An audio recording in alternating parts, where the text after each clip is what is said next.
오늘 나눌 말씀은 이번 주에 여러분들이 묵상했던 43장부터 47장까지 전체를 좀 다루도록 하겠습니다. 에세이가 계속 이어지는데 어느 한 특정 부분을 할 수가 없어서 3, 4, 5, 6, 7, 5장을 좀 살펴보도록 하겠습니다. 야곱의 가족은 12명의 형제가 있었습니다. 12명의 형제가 있었기 때문에 얼마나 다사다난했겠습니까? 그들이 기근을 만나서 이집트에 곡식이 있다는 얘기를 듣고 그곳으로 사러 가죠. 아버지가 걱정했던 것은 이들이 이집트로 내려갔다가 혹시 다시 인질로 잡히지 않을까, 내지는 생명을 부지해서 다시 이곳으로 올라올 수 있을까, 여러 고민을 했을 것입니다. 왜냐하면 예전에 막내 아들을 살아있는 짐승에게 한번 뜯긴 적이 있는데 그가 살았는지 죽었는지 안부조차 알 수 없기 때문에 그렇습니다. 그리고 이집트에 왔는데 오늘 본문은 오히려 요셉의 집이다 이렇게 표현하거든요. 그러니까 이집트의 총리가 요셉이었었는데 이집트의 총리의 공관이다라고 표현하지 않고 요셉의 집이다 이렇게 표현합니다. 저는 이것을 오히려 이렇게 생각하는 거예요. 총리의 공간이라고 하면 공적인 장소가 되지만 사람들은 다 이곳이 요셉의 집을 알고 있는데 그들만 지금 이곳을 총리의 관조로 생각하고 있는 것이죠. 그래서 오히려 이 창세기를 기록하면서 요셉의 집이라는 걸 오히려 더 밝히고 있다 이런 생각이 좀 드는 것이죠. 근데 이 사람들이 요셉의 이 총리 집에 끌고 가니까 오히려 더 이상한 생각을 하는 거예요. 뭐냐면 자기들은 지금 이집트로 가나안 땅에서 이집트로 곡식을 사러 왔잖아요. 그래서 대가를 지불하고 사가기만 하고 인질로 잡혀있던 시므온을 데려가기만 하면 되는데 총리 관저로 데려가니까 마음이 덜컥 내려앉은 거예요. 왜냐하면 우리가 계속 좀 살펴봤겠지만 당시에 권력 있는 사람들은 집 안에 사람들을 가둘 수 있는 장치가 있었거든요.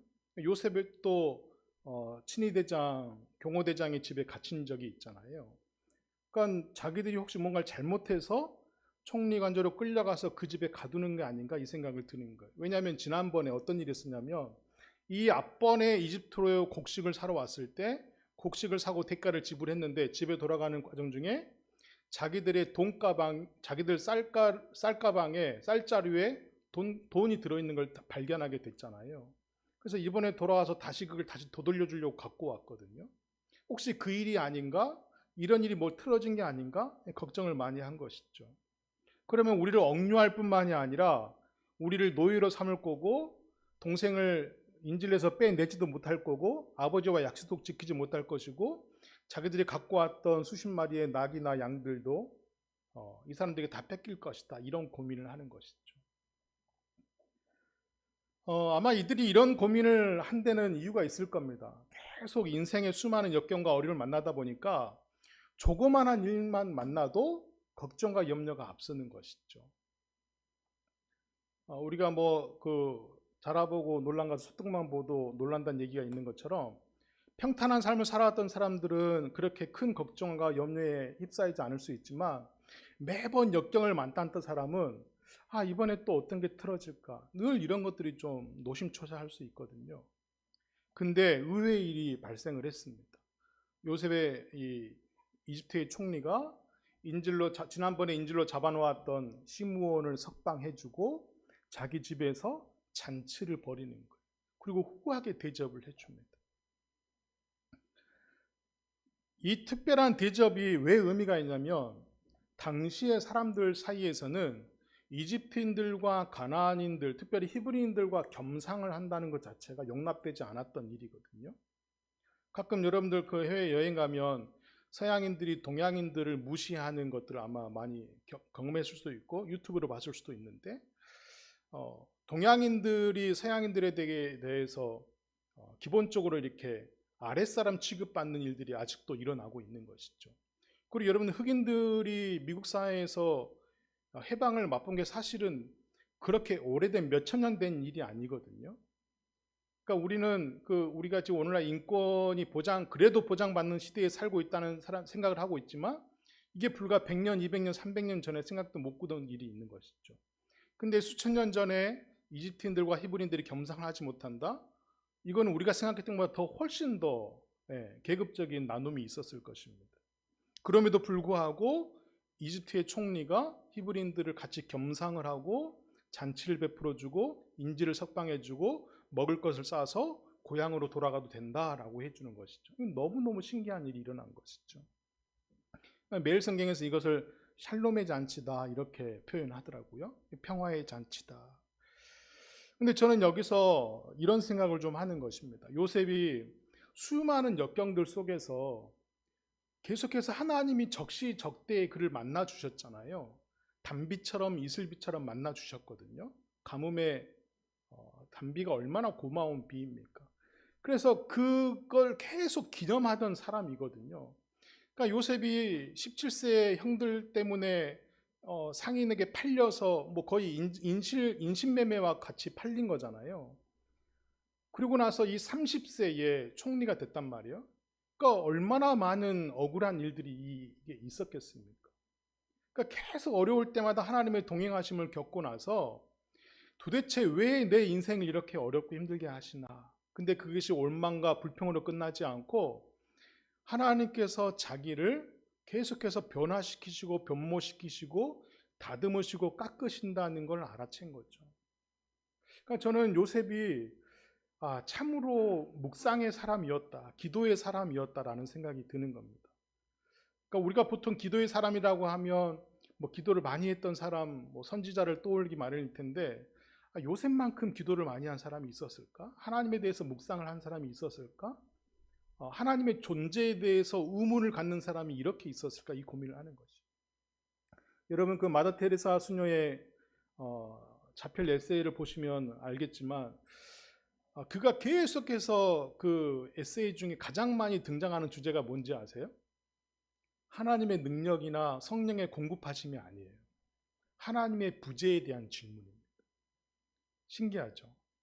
우리가 성녀라 부르고 거룩한 여자라 부르고 성인의 반열에 오르게 한 그 사람이 쓴 영적 자선의 에세이에는 하나님의 부재에 대해서 질문한다고요.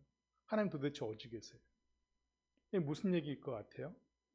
그만큼 자기 인생의 영적 허기짐을 호소한 것이죠. 근데 그것은 하나님을 신뢰하지 못해서 하는 얘기가 아닌 거예요. 하나님을 너무너무 사랑하고 믿기 때문에 하는 호소인 것이죠. 그래서 저는 요셉이 그 어려운 풍파를 만나고 그 어려운 고난의 언덕을 넘을 때마다 하나님을 더 깊이 알아가고 더 넓게 알아가고 더 높이 알아가고 하는 것들이 이 믿음의 지경이 넓어졌다고 생각하는 거예요. 그래서 겸상도 하지 않아야 될 히브리인들을 불러서 자기 집에 잔치를 베풀어주고 인치를 석방해주고 곡식의 자를 풀어주고 고향으로 돌아가라고 얘기해 주는 것이죠. 저는 이 부분에서 우리가 요셉의 용서의 유니크함이 어디 있는가를 좀 고민해 봐야 합니다. 요셉의 용서는 과거를 없었던 일로 하지 않았다는 거예요. 형들이 자기에게 했던 일을 까마득히 잊어버리지 않았다는 거예요. 다 기억하고 있습니다. 우리는 보통 용서라 생각하면 없던 일로 해 뭐 이렇게 생각할 수 있는데 과거의 일이 그대로 존재합니다. 그리고 요셉은 계속해서 꿈을 꿨을 거예요. 어떤 꿈? 가족과 헤어지는 꿈, 낭떠러져 떨어지는 꿈, 주변에 아무것도 없는 광야 같은 꿈, 수많은 꿈들을 몇백 번, 몇천 번을 꾸었을 거예요. 과거는 사라지지 않습니다. 형들이 자기에게 지은 죄, 그리고 가족의 파열, 그리고 주님의 오랜 침묵, 이 모든 걸 기억한 상태에서 지금 형님들을 맞아들이고 있고 새롭게 맞이하고 있다는 거예요. 여기서 저는 요셉이 정말 하나님과 동행했음이 믿어지는 것이죠. 그래서 우리가 여러분 용서를 생각할 때 용서는 과거를 다 없애버리는 망각이 아니라는 거예요. 과거의 기억을 그대로 품은 채 앞으로의 미래를 어떻게 선택할 것인가. 이 행위가, 이 화해의 행위가 용서라는 거예요. 과거가 사라지게 하는 것이 아니라 그대로 남아있지만, 고통이었지만 나를 여기까지 오게 하시고 존재케 하시는 그 하나님 때문에 용서라는 미래를 선택할 수 있다는 것이죠. 그래서 용서는 여러분, 약한 사람이 져서 하는 게 용서가 아니라는 거예요. 오히려 더 높은 차원의 강한 자의 자리에 있는 사람, 그 사람이 할 수 있는 게 용서라는 거예요. 요셉이 지금 그 위치에 있는 겁니다. 형들보다 하나님을 더 사랑했고, 형들보다 더 어려운 인생길을 살아왔고, 형들보다 더 오래 하나님을 알아왔고, 형들보다 더 오래 하나님을 믿어왔기 때문에 이 일이 가능한 것이죠. 저는 오늘 해피엔딩이라고 하는 주제로 말씀을 나누고 있는데, 우리가 인생을 해피엔딩으로 맞이할 수 있는 바로 이 첫 번째가 용서가 가능한가라고 질문해야 하는 것이에요. 여러분 주위에도 보시겠지만 제 주위에도 많이 보거든요. 가족 간에도 원수를 주고 가족 간에도 말을 하지 않고 부부 간에도 말을 하지 않는 사람이 수두룩합니다. 수두룩. 용서하지 못하는 것이죠. 그러나 요셉의 용서함은 그가 총리이기 때문에 가능한 것이 아니라 과거에 하나님이 부재한 것처럼 느껴졌을 그때에 동행하심을 밝혀주셨기 때문에 그 믿음이 생기는 것이죠. 그래서 저는 여러분들이 살아생전에 용서하지 못할 일을 만나거든 그 일이 없었던 일로 하게 하는 것이 아니라 그것을 용서할 수 있는 것까지 믿음의 큰 사람으로 되게 해달라고 기도하기를 소망하고, 그러기 위해서 묵상하고 말씀을 되새기고 하나님과 동행하는 자의 꿈을 놓치지 않으셔야만 됩니다. 그 외에 용서가 몸에 배이게 할 수 있고 강한 자의 믿음을 차지할 수 있는 방법은 존재하지 않습니다. 두 번째는 해피엔딩으로 인생을 맞이할 수 있는 두 번째가 대신이라고 하는 겁니다. 이들은 요셉에게 이런 샬롬의 잔치를 얻고 바로 그 다음날 얼마나 기쁜지 고향으로 다시 돌아갑니다. 아버지가 있는 곳으로. 왜냐하면 아버지에게 약속했거든요. 형제 11명이 그대로 다시 돌아오기를 약속했거든요. 그런데 요셉이 자기 신분을 밝히기 전에 돌아가면서 이 아버지께 이 기쁜 소식을 전하려고 돌아가는데요.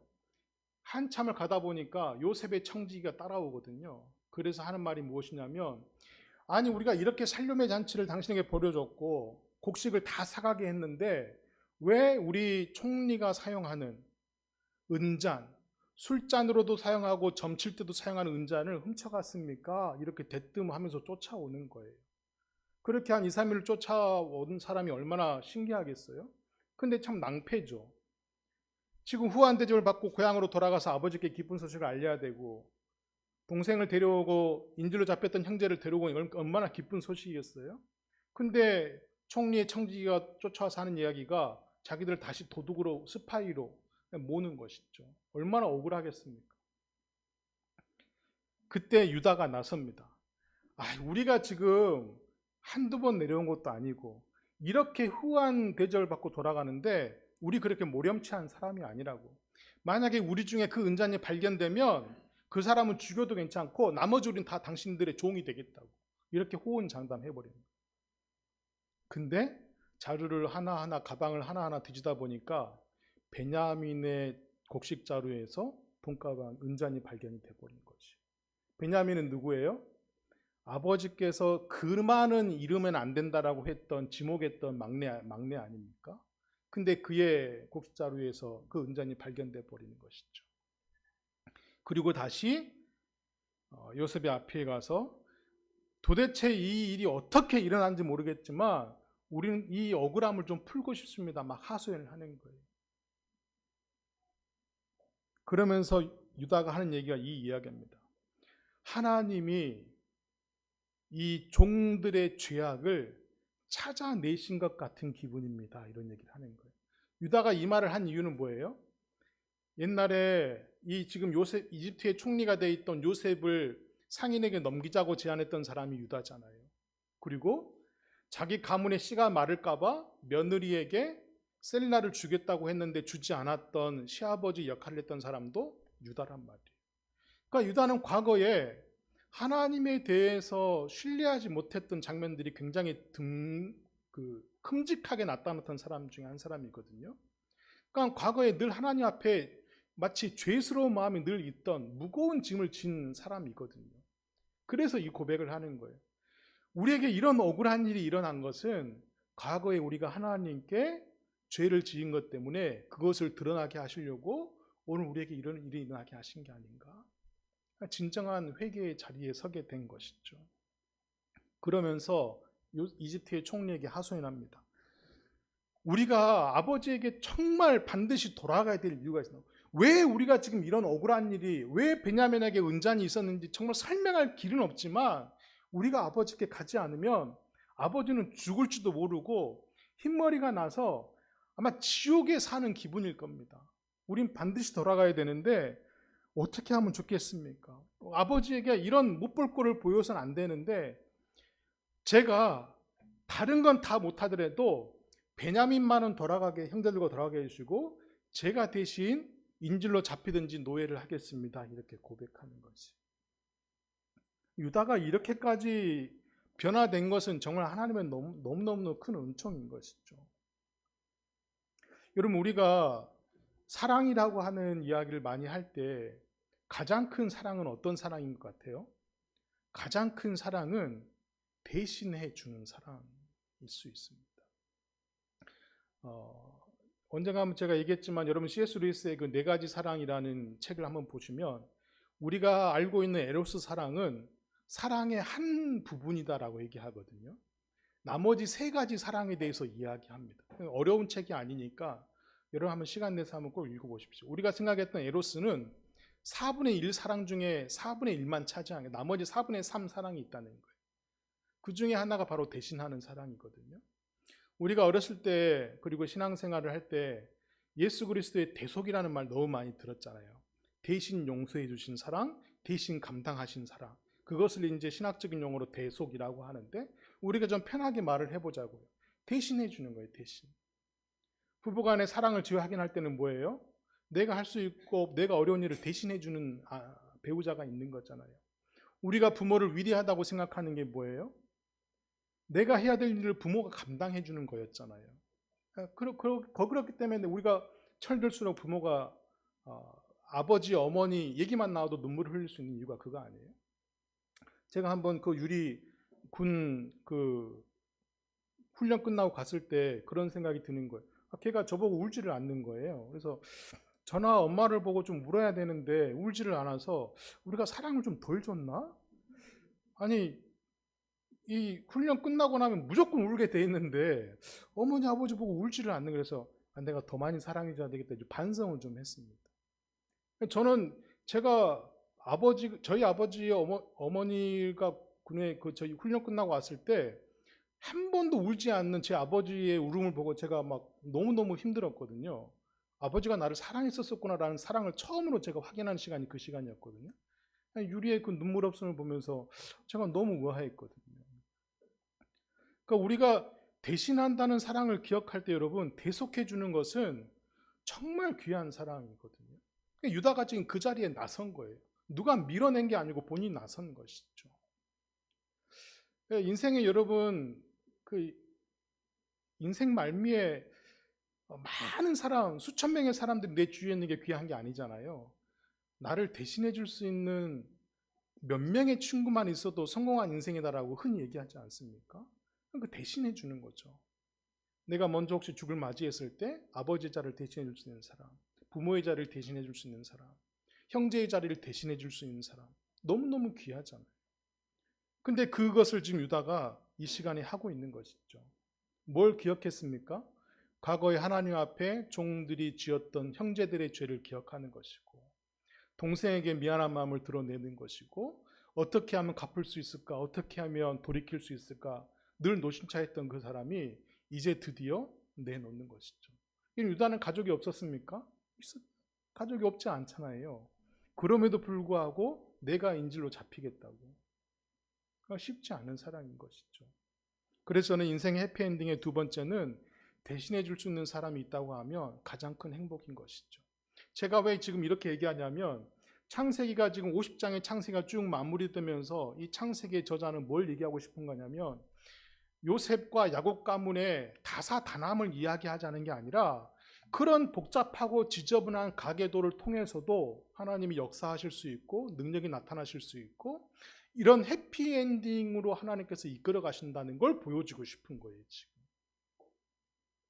제가 그래서 이번 주 설교를 준비하면서 이런 반성을 했어요. 뭐냐면 계속해서 인생의 해피엔딩으로 하나님은 마무리하고 싶어 하시는데, 제가 그동안 여러분들에게 15년 가까이 14년 동안 설교하면서 해피엔딩의 설교를 많이 못한 것 같다라는 생각이 든 거예요. 계속해서 하나님을 불신하고 의심하고 정말 될까 하는 설교들을 많이 하는 쪽에 있었지, 하나님이 아름답게 마무리하신 쪽으로 내가 많이 설교하지 못했구나 하는 반성을 좀 했습니다. 창세기의 저자는 저와 다르게 지금 이 얘기를 하고 있는 겁니다. 야곱 가족의 화해를 이해하게 하고 야곱 가족 속에서 대신해 줄 수 있는 사람이 등장하게 하는 것, 이게 하나님이 원하시는 결말이다라고 들춰내고 있다는 거예요. 그리고 마지막은 뭐냐면 만족하게 하셨다는 겁니다.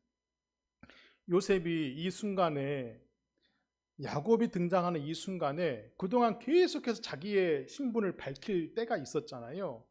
그런데 그 적당한 때를 다 미루고 나서 정을 억제하지 못하고 형들이 팔았던 그 막내가 자기라고, 아버지가 그렇게 생사를 고민했던 자가 자기라고, 형들이 죄책감을 가지고 있던 사람이 바로 자기라고, 그리고 베냐민을 사랑하기 이전에 바로 자기의 존재가 하나님 앞에 억울한 존재였다라는 걸 밝히고 싶었던 요셉이 정을 억제하지 못하고 드디어 터뜨려 버립니다.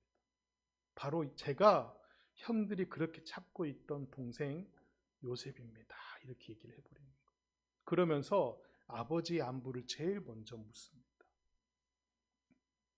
사실 요셉의 입장에서는 뭘 먼저 얘기할 수 있을 것 같아요? 자기의 억울함, 누명씀, 얼마나 많은 억울한 일들이 있었어요. 그걸 하소연할 수 있었는데 그걸 먼저 이야기하지 않고 아버지의 안부를 먼저 묻는 것이죠. 그리고 나서 형들을 이렇게 안심시킵니다. 저는 하나님께서 저를 구원해 달라고 계속해서 기도했지만 하나님은 저와 형님과 우리 가족의 생각과 다르게 더 큰 구원을 계획하고 계셨습니다. 이렇게 얘기하는, 더 큰 구원을 계획하고 계셨다. 그래서 단지 저를 형님들보다 먼저 보냈을 뿐이지 저도 형님들과 똑같은 인생을 살아왔습니다. 이렇게 얘기하는 거예요. 그리고 나서 이 이집트의 파라오, 요셉의 바로 위에 있는 딱 한 명의 파라오가 이런 얘기를 해주죠. 야, 요셉, 너가 우리 나라를 위해서 이런 업적들이 이렇게 많은데 너가 형제들 만났다고? 가족을 찾았다고? 내가 이 지역에서 가장 기름지고 좋은 땅을 너희 가족에게 선물로 줄게. 그리고 고센 땅을 선물로 줍니다. 그리고 그 고센 땅을 오라고 가족을 초청하는 것이죠. 그리고 야곱이, 정말 이게 믿어지지 않는 일이잖아요, 여러분. 이집트의 곡식을 구하러 갔는데 그 총리가 자기가 잃어버렸던 아들이라는 게 믿어지는 일이겠습니까? 이 세상에 이런 일이 나올 만한 일인 것이죠. 그리고 가족과 함께 어리둥절함을 감추지 못한 상태에서 이집트로 향합니다. 그런데 이집트로 향하는 중에 브이엘세바라고 하는 맹세우물이라는 뜻에 이르러서 하나님께 제단과 제사를 드립니다. 오늘날에 말하면 예배를 드리는 것이죠. 여러분, 야곱이 그동안 여러 번 등장했지만 하나님을 예배하는 자로 가장 먼저 하나님을 찾고 그 자리에 선 게 지금이 처음이거든요. 이 변화를 이해하시겠어요, 여러분? 그 전까지는 하나님이 먼저 찾아와서 너 제발 이렇게 하지 마, 괜찮아, 두려워하지 마, 이렇게 먼저 오셨거든요. 근데 그가 먼저 하나님을 찾아와서 제단을 쌓고 제사를 드리는 게 처음이다. 그러면서 그 예배를 드리고 나서 하나님께 희생제사를 드리는 그에게 요셉의 그 손으로 너의 눈을 감기리라 라고 하는 응답을 받습니다. 자기가 가장 사랑했던 자녀에게 그 손으로 내가 눈을 감을 것이다 라고 하는 응답을 받는 것이에요. 그러면서 가족이 재회하는 장면으로 마무리될 거죠. 그러면서 그가, 물론 이제 고어체로 기록되어 있거든요. 조카도다 이렇게 하는데 가장 만족해 했습니다. 여러분, 우리가 인생 말미에 하나님 충분합니다. 저에게 부어주신 사랑, 제게 부어주신 하나님의 당신의 큰 구원, 충분히 만족스럽습니다. 이렇게 고백할 수 있다면 이보다는 행복한 인생이 있겠습니까? 저는 사실 힘이 있고 좀 기력이 있을 때 돈 많은 사람, 잘 나가는 사람, 성공하는 사람을 많이 질투했거든요. 어떤 질투했냐면 제가 오르지 못할 거기 때문에 질투했었습니다. 저 사람은 부정적으로 재물을 축적했을 거야. 저 사람은 불법적으로 돈을 모았을 거야. 저 사람은 아부해서 저 성공의 자리에 올랐을 거야.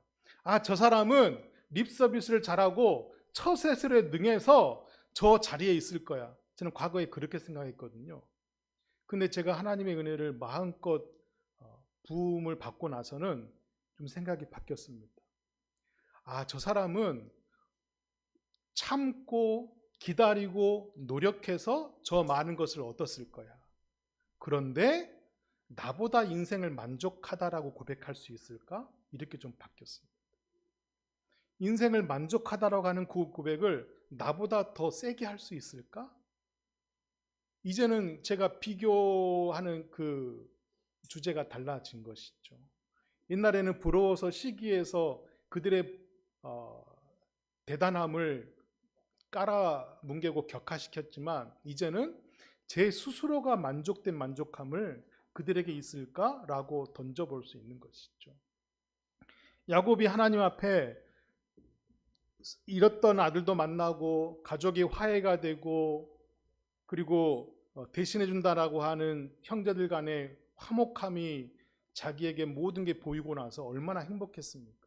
그리고 나서 하나님이 이 정도면 제 삶 족합니다. 만족스럽습니다. 이렇게 고백한다면 정말 괜찮은 인생인 것이죠. 근데 지금 이렇게 누가 만들어 오셨어요? 하나님이 적시적소에 계속해서 야곱과 요셉의 인생에 개입하셨잖아요. 그래서 마지막 이런 고백을 할 수 있는 것이죠. 제가 마지막으로 여러분들에게 천산병 시인의 귀천이라고 하는 시를 나누고 싶은데 아마 한 번쯤은 들어보셨으리라 생각합니다. 나 하늘로 돌아가리라. 새벽빛 와 닿으면 쓰러지는 이슬 더불어 손에 손을 잡고 나 하늘로 돌아가리라. 노을빛 함께 단둘이서 기슭에서 놀다가 구름 손짓하면은 나 하늘로 돌아가리라. 아름다운 이 세상 소풍 끝내는 날 가서 아름다웠다고 말하리라. 여러분 얼마나 이 시 안에 인생이 아름답다고 고백할 수 있는 이 인생이라면 얼마나 행복한 것입니까? 저는 우리 새만교 모든 교우들이 인생을 사시면서 화해하시길 원하고 대신하여 주길 소망하고 만족하여 주시기를 소망합니다. 그렇게 인생을 해피엔딩으로 이끄실 주님이 우리의 하나님을 기억하시고 끝까지 그분을 믿고 소망하시기를 주 예수 그리스도 이름으로 축복합니다. 하나님 감사합니다. 오늘 우리에게 자비를 베풀어 주셔서 인생의 해피엔딩을 꿈꾸는 우리들에게 영화 같은 이야기가 아니라 유토피아를 꿈꾸는 막연한 지식이 아니라 하나님의 큰 구원 앞에 당신의 큰 계획 앞에 우리 작은 인생을 덮어주시기를 예수 그리스도 이름으로 기도하오니 응답하여 주옵소서. 예수 그리스도 이름으로 기도합니다. 아멘.